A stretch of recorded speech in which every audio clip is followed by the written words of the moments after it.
अजय एक बड़ा नामी ग्रामी एक्टर था। कई सारे पिक्चरों में वो हीरो भी बना था और उसका नया पिक्चर रिलीज होकर थिएटर्स में चल रहे थे। सिनेमा के हिट होने के आशा में वो घर पर बैठकर रिव्यूज देख रहा था। इतने में उसका मैनेजर गोपाल आके बोला, सर क्या हुआ? हमारी सिनेमा फट हो गई। दोपहर के शो से उसे बंद कर रहे हैं। इतनी बुरी सिनेमा बनी है सर। मुझे पता था ये सिनेमा नहीं चलेगी। जब डायरेक्टर कहानी सुना रहा था तब से ही मुझे डाउट था। तो सर अब क्या किया जाए? भजन करे बैठ के, और क्या। गाड़ी निकालो, मंदिर जाना है। ठीक है सर। अजय मंदिर पहुंचा। भगवान को नमस्कार करके उसने कहा, ये क्या है भगवान, आप पे भरोसा करके मैं सिनेमा निकालता हूँ। मेरी पिछली हिट आए करीब 5 साल हुई है। लोग मुझे भूल रहे हैं। अरे 1-2 फ्लॉप और हुई ना तो गई मेरी करियर। एक हिट स्वामी, एक हिट। अरे ऐसे खाली हाथ नमस्कार करने से मनोकामनाएं पूरी नहीं होती बेटा। भगवान को कुछ समर्पित करो फिर बात करो। सबकी तरह नहीं, कुछ स्पेशल समर्पित करना पड़ेगा। पुजारी जी की बातें सुनकर अजय सोच में पड़ गया। कुछ स्पेशल करना पड़ेगा। भगवान, अगर आपने मेरी सिनेमा हिट कर दी तो सबकी तरह मैं नारियल नहीं फोड़ूंगा। उड़ती हुई नारियल में आपको बिठाकर पूजा करूंगा। अजय की मन्नत सुनके पुजारी जी आश्चर्यचकित हो गए। इस बार अजय एक छोटा बजट का सिनेमा बनाया। वो बहुत बड़ा हिट हो गया। मैनेजर गोपाल साहब आके बोले, सर हमारा सिनेमा तो सुपर डुपर हिट हो गया सर। ये हुई ना बात। जबरदस्त पार्टी होगी, सक्सेस सेलिब्रेशन धूम से होगी। फिर वो मंदिर जा पहुंचा। उसे देखकर पुजारी जी ने कहा, हाँ बेटा, सुना है तुम्हारा सिनेमा बहुत बड़ा हिट हुआ है, तो क्या मन्नत पूरी करोगे? मन्नत? कौन सी मन्नत? तुमने मन्नत मांगी थी ना कि सिनेमा हिट होने से तुम भगवान को उड़ती हुई नारियल में बिठाकर पूजा करोगे। अरे आप भी ना पुजारी जी, अपना काम निकालने के लिए एक मन्नत मांग लिया था मैंने और आप भी उसे पकड़कर बैठ गए। ये सुनकर पुजारी जी के होश उड़ गए। जाइए जाइए पुजारी जी। पूजा वूजा खत्म करके अजय घर लौट आया। इसके बाद अजय ने 4 सिनेमा साइन किया। अरे गोपाल बाबू, देखा आपने, एक सिनेमा हिट होते ही 4 सिनेमा के ऑफर आ गए। अरे पब्लिक तो हिट हीरो के पीछे ही दौड़ती है, इसलिए हमें हिट चाहिए होता है। हाँ सर। अच्छा, 4 सिनेमा के कॉल शीट तुमने देख लिया ना? हाँ सर, देख लिया। इसके बाद अजय ने 4 सिनेमा के शूटिंग भी खत्म कर लिए और फिर एक के बाद एक 4 सिनेमा रिलीज हुए और फ्लॉप हो गए। अरे ये क्या यार, सब कुछ फिर उल्टा जा रहा है। सर हमारी मन्नत अधूरी रह गई। चलो जल्दी जल्दी मंदिर जाना है। इसके बाद वो अपना हेलीकॉप्टर लेकर मंदिर जा पहुंचा। अजय को देखकर पुजारी जी ने कहा, क्या हुआ अजय जी, वापस आ गए? अरे क्या बताऊं, 4 सिनेमा फ्लॉप। आपने तो मन्नत पूरी नहीं की थी। अरे पुजारी जी, इसी काम से तो आया हूं। अच्छा, उड़ती हुई नारियल में भगवान को बिठाकर कैसे पूजा करूं बताइए? एक रास्ता है बेटा। अरे बताइए जल्दी जल्दी। तुम्हारी जो हेलीकॉप्टर है ना, उसको नारियल के आकार में बदलो, फिर उसमें स्वामी को बिठाओ और घुमाओ। अरे वाह, क्या आइडिया दिया है आपने, अब भी करता हूं।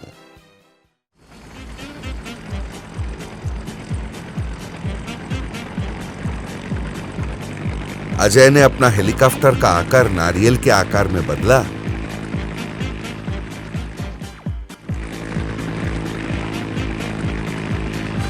और भगवान की मूर्ति उसमें रखकर उसे घुमा लाया। गुल्लू और बल्लू दोनों एक चाय के दुकान पर बैठकर चाय पी रहे थे। अरे बल्लू, इन छोटी मोटी चोरियों से कोई फायदा नहीं हो रहा है। हाँ बल्लू, मुझे भी इन छोटे मोटे जेब काट के मजा नहीं आ रहा है। बहुत ही जल्द हमें कोई बड़ा हाथ मारने का सोचना पड़ेगा। ये दोनों ऐसे बातें कर रहे थे, इतने में पुंग पुषार एयरलाइंस का फ्लाइट पू आवाज करते हुए ऊपर से निकली।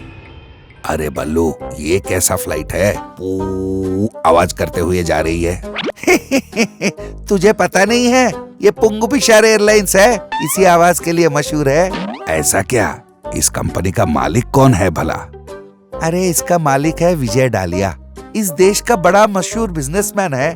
हर दिन लाखों की कमाई होती है, करोड़ों का बिजनेस संभालता है। तो चल उन्हीं के घर में चोरी करते हैं। फिर गुल्लू ने विजय दालिया के बारे में रिसर्च किया। उसने पता किया विजय दालिया कब क्या करता है, किससे मिलता है, कहां जाता है। इन सब के डिटेल्स उसने अपने दीवार पर बोर्ड पे चिपका दिया। गुल्लू एक रिसोर्ट आ पहुंचा। वहां उसने देखा विजय दालिया लड़कियों के साथ सेल्फियां खींच रहा है स्विमिंग पूल के बाजू में। पर गुल्लू ने विजय दालिया पे से अपनी नजर नहीं हटाई। Hello sir, how are you? मेरा नाम है गुल्लू बोटलीवाला। हाय गुल्लू। डालिया के गले से लटकते हुए सोने के चेन को गुल्लू ने मार लिया। उसे लेकर वो सुनार के यहां आ पहुंचा। सुनार ने उस चेन को परखा और बोला, अरे गुल्लू, कहां से उठा लाया? ये तो सोना है ही नहीं। ओह। कुछ दिनों बाद एक पार्टी में गुल्लू उससे फिर से मिला। हेलो विजय दालिया, मुझे पहचाना? हाय गुल्लू। दोनों जोर से हंसे। गुल्लू ने मौका देखा और डालिया का पर्स चुरा लिया। फिर छुप के पर्स खोल के देखा तो उसमें कार्ड्स के अलावा उसे 1 रुपया भी नहीं मिला। अरे गुल्लू, तेरा दिमाग ठिकाने तो है ही नहीं। ये करोड़पति लोग जेब में कभी पैसे रखते ही नहीं, वो तो सिर्फ कार्ड्स रखते हैं। वो कार्ड्स देखकर बड़ा खुश हो गया। फिर उसने दम लगाकर शॉपिंग की। जब उसने पैसे भरने चाहे, सर आपका कार्ड काम नहीं कर रहा है। ऐसा क्या? ये लो, ये कार्ड ट्राई करो। सर, ये कार्ड भी काम नहीं कर रहा। दुकानदार ने जैसे ही ये कहा, गुल्लू कपड़े उठाया और भागा वहां से। जान बची तो लाखों पाए। अरे ये कैसा इंसान है, एक भी कार्ड काम नहीं कर रहा है। 1 हफ्ते बाद एक दिन विजय दालिया वॉशरूम गया। विजय दालिया के जाते ही गुल्लू ने उसका सूटकेस खोल के देखा। वो नकली नोटों से भरा था। तुरंत उसने सूटकेस बंद कर दिया। इतने में विजय दालिया वापस लौट आया। अरे बड़े भाई, तुम बड़े चालबाज हो यार। ये सारे नोट भी नकली है। तुम्हारा चेन मैंने चुराया, वो नकली सोना था। तुम्हारा पर्स ले गया, उसमें रखा एक कार्ड भी काम नहीं किया। अरे भाई। अरे छोड़ो, मैं तुम्हारा भाई नहीं हूँ। तुम पे भरोसा करके मैं तो पूरा ही डूब गया। अरे ये सब काम करना क्या मुझे अच्छा लगता है, पर तुम तो मेरे जिगरी दोस्त हो, इसलिए बता रहा हूँ।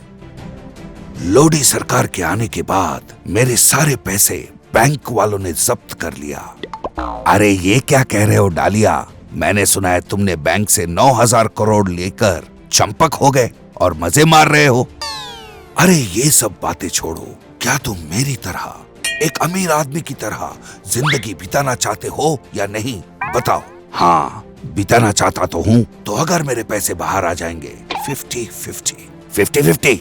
सच बोल रहे हो? हाँ, पर 10 लाख चाहिए भाई। मगर ये तुमसे होने वाला नहीं है, भूल जाओ। अरे बड़े भाई, 10,000 लाना तो मेरी बाई हाथ का खेल है, पर ये 10 लाख का करोगे क्या तुम?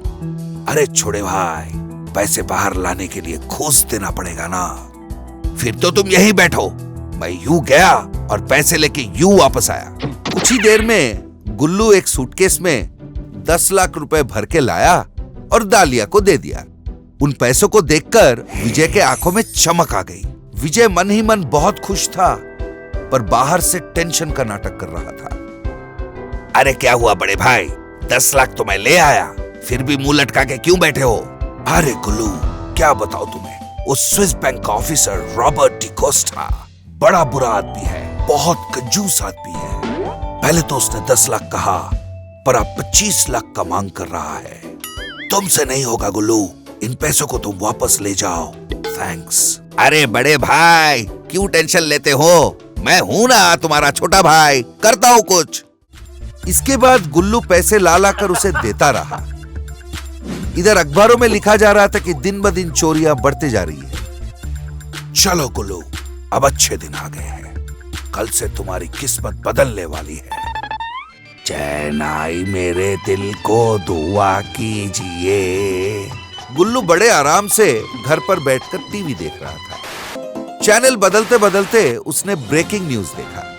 आज विजय दालिया ने 9,000 करोड़ लोन लेकर अपने पुंग पुशार विमान में देश छोड़कर फरार हो गया। अरे ये तो डालिया है, अकेला अकेला कहाँ भाग रहा है? अरे डालिया भाई, अकेले अकेले कहाँ जा रहे हो? ओह बाय बाय गुल्लू। फुर्र करके उड़ गया। इतने में दरवाजे खुल गए, पुलिस अंदर आए और ऐसे ही कई सारे रोमांचक कहानियों के साथ हम फिर मिलेंगे।